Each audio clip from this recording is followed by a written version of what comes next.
So I have a lost episode to share with you, and usually we don't make a big deal of these, we just redo it, but we just filmed a whole bunch of episodes that are founded on this and make references to this, and I could have swore we posted this a long time ago. Look, we film in bunches, and I think that day we had a whole bunch of audio visual issues. We only noticed well after the fact and just scrapped the whole day essentially and just redid a bunch, and this one got lost. So we're going to play this one. It's an oldie. It's before we had the intro. It's before I had this jersey, which is very relevant to this content. So excuse our unpolished nature then. But big things coming. Going to be a lot more videos like this, and they all start with this idea. So enjoy this lost video from Ugly Thirds before we get back into a whole bunch of brand new content starting later this week. Enjoy.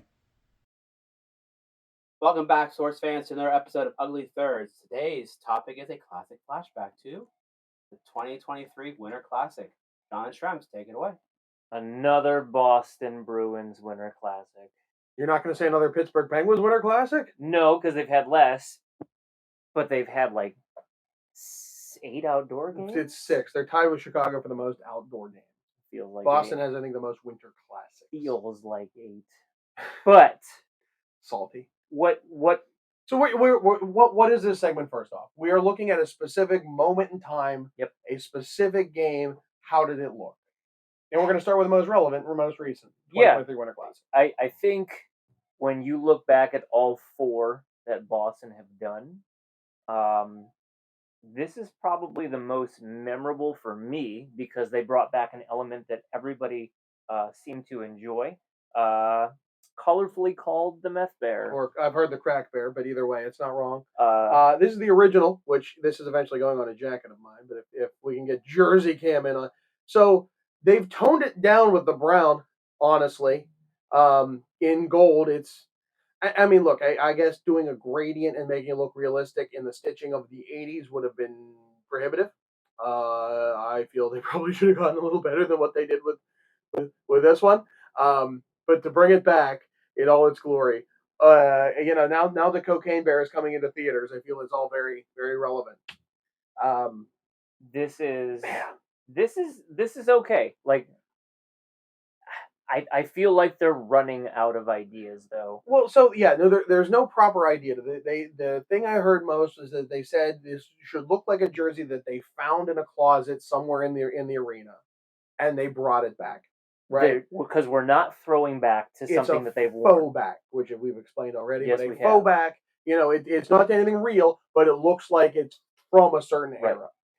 It has elements. I mean, these stripes were used throughout the 50s. The B jersey that they had back then, you can find it as a sweater. But that one's also a faux back, but just the B logo. There were sweaters that had this kind of striping. There's a lot of similar things. This Boston, as far as I understand, is relatively new, though I want to say it comes from something. Interesting stitching on it. The idea of trying to make it look old, if we can get Jersey Cam again. See if you can get it. It's tilt up just a bit. There are places here where there's an extra stitch as though the sewing machine like paused. Like that would be errors and I'm going to try and work the lights a bit to see if you get in the reflection. You can see it in the T real well. You see it in the O real well. I think it's just meant to be like, oh, look, they patched it up. It's been around forever. Like, it's just aging it. Yeah. The shoulders are nice, though. All the Adidas shoulders are real narrow. I've never seen shoulders this narrow. It wasn't really like super apparent until they wore them in game of just how short.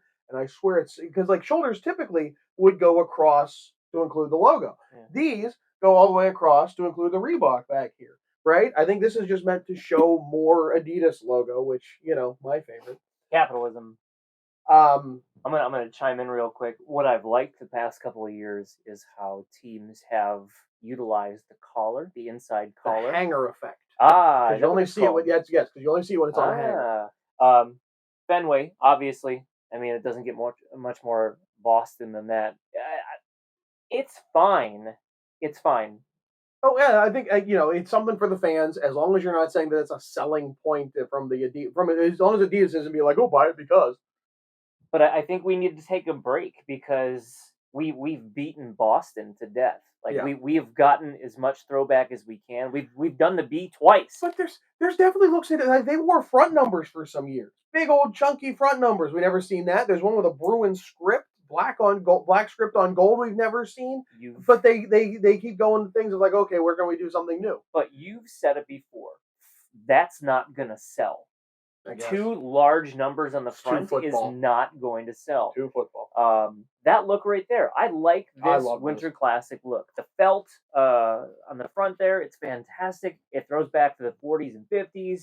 The B that they did again. The This more, one is from 1924. no, the one I'm thinking of is the blocky B. 2029. It was a 25th anniversary. Yeah, anyways, 20s.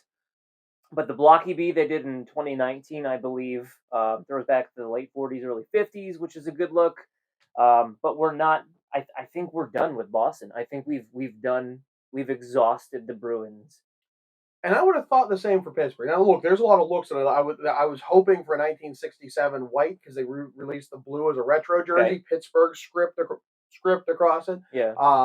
There's a lot of those 70s blue looks that have just been forgotten. I know because I have to get them as custom jobs if I want to complete my Sure. entire Penguin set. Yep. But they did something I never would have expected, and this was not mentioned once in the broadcast.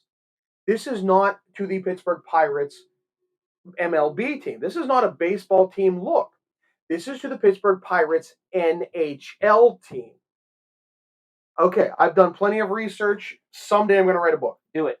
The Pittsburgh Pirates were the Pittsburgh's first NHL team, founded 1925 and went all the way until 1929-30, where it moved to Philadelphia to become the Quakers for one season before going bankrupt. The overall thought is that the Depression did them in. Honestly, it's a far more interesting story, and that's why I want to write the book. Lots of mismanagement. A rival league in the West collapses, and everyone else picked up their players when they weren't allowed to, and Pittsburgh played by the rules and got screwed. They made the playoffs in their first season with Hall of Famers Lionel Conacher and Roy Werders, among others. Lionel Conacher was named the best Canadian athlete of the first half of the 20th century. Oh wow. In a multi-sport, unbelievable athlete. Played on the Pittsburgh Pirates, right? So The baseball team. the MLB team. This is that original team, and this is the jersey it's meant to evoke. So that sweater, and even in the NHL uniforms graphic, I'll show you that there are things that are wrong in it. But that's what this sweater is meant to be. Now let's go back to this sweater for a moment, and we'll go back to the next slide thereafter. B, I'm gonna interject real quick just to get your opinion on it since Yeah. you're a Pittsburgh person. Do you think this is too far back and too short of a time period to resonate with a fan base? From a history standpoint, yes. Yeah. Especially since no one sold it correctly. No one's filled that in. Just like, talking about Columbus, it's a Union Army uniform. No one said that enough to make people Sure. get it. I get it. But people love the Pittsburgh Pirates hat. Yeah. That P They is do. I've stopped saying, "Oh, you're a Buccos fan" when I see that hat, because usually, "Oh, that's something we can go straight away." They're like, "No, they just like the hat," and I think this is going to be in that same vein. I bought a hat with this logo because I liked it as a hat, and I like it that it's the first new Penguins logo since '93. I mean, so 92, 93 with the Technically, Robo pen. Yeah. Because the silver, the gold, the Vegas gold one was a throwback, and then bringing back the current logo is also a throwback. Sure. So I think it's the first logo in how many years? And so to have a new logo, it's a P. Everyone loves a stylized P for reasons. So yeah, I bought that hat. I think it looks great. For the historical standard, yeah, absolutely no. It's no one knows what it is, including the broadcasters for that game. Yeah. I was angry. Which is surprising because you never get upset. Never. But there is overall, I love this look. I think it's a good look. So the original was gold that we saw in that picture there. This is white because it has to be, or vintage white. I get that, right? It looks very wool. What's with the picnic tablecloth? This was also a couple things. There's a couple things with that. I want to finish my thought. So they have put sleeve numbers because you have to. Phil is filling in already, and you want to put this full screen even because this is what's missing. What's missing in this jersey are the sleeve patches. Those sleeve patches were the patches from the Pittsburgh City Police Department. They were donated to the team, and they put them on the jerseys. And that comes from the Pittsburgh City flag. That is the flag, the centerpiece of the flag is the crest of William Pitt, the British Prime Minister, who was a huge fan of the American colonies and getting our independence. And is the namesake of Pittsburgh, or originally Pittsburgh when it was first founded. No H. No, the H was there originally. They tried to take it away in the 1800s when they tried to make the English language more standard. Yeah. And then that's when we were just losing it. That's when we said, no, we want our H. You give us our H, gosh darn it. Like we fought everybody. And that crest also is the police union's crest too for the Fraternal Order of Police. Yeah, Police. The FOP was founded in Pittsburgh. So the fact that that's missing from this, I think if you put that here, this becomes a top jersey in the Winter Classic all time. Maybe not number one. That makes our ugly thirds list. Yeah. With not putting penguins in script, probably a good move. Making this bigger and omitting the script, probably a good move. Which they did though. Like they did a couple years ago. They got that Penguins third back or that Pittsburgh third back. Right. So we already have some that. text. We satisfied that requirement. That and if you're going to do the Pirates, the other looks were goofy. And Phil, I know you have that up.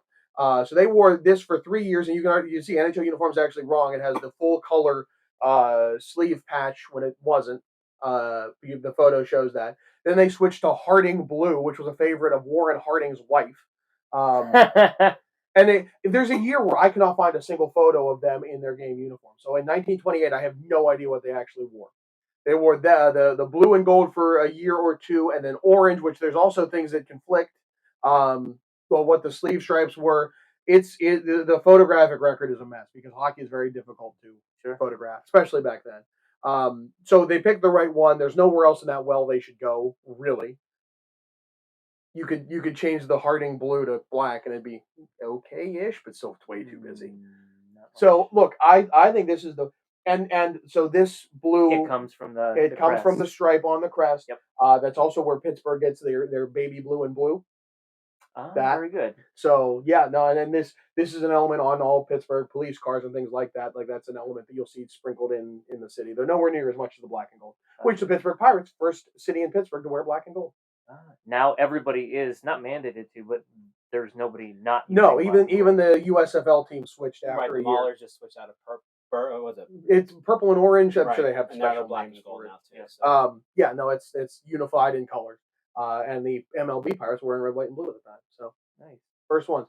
I think the Winter Classic overall, top tier classic. I don't think Boston's anything you're going to remember into the future as being, though this was amazing. No. I don't know that this one's going to be either, but I certainly love it. As far as classics go, it is the benchmark. That's what I'm going to say for it. Everyone should be judged, is it better or worse than this? Because this is exactly what a Winter Classic should be. That delineation line, like you are either above it or below it. This is tending the door. I like that. Good. So that's our look at the 2023 Winter Classic. I got the wax poetic about the Pittsburgh Pirates. So look how low these collars are on this thing. Yeah, some of those. Oh God. Shall we? Yeah, take us out here. I can't look at this anymore. Keith Schrems, I'm John Phil. You heard him. Take him out. Don't forget to hit that like and subscribe button and come back for another episode of Ugly Thirds.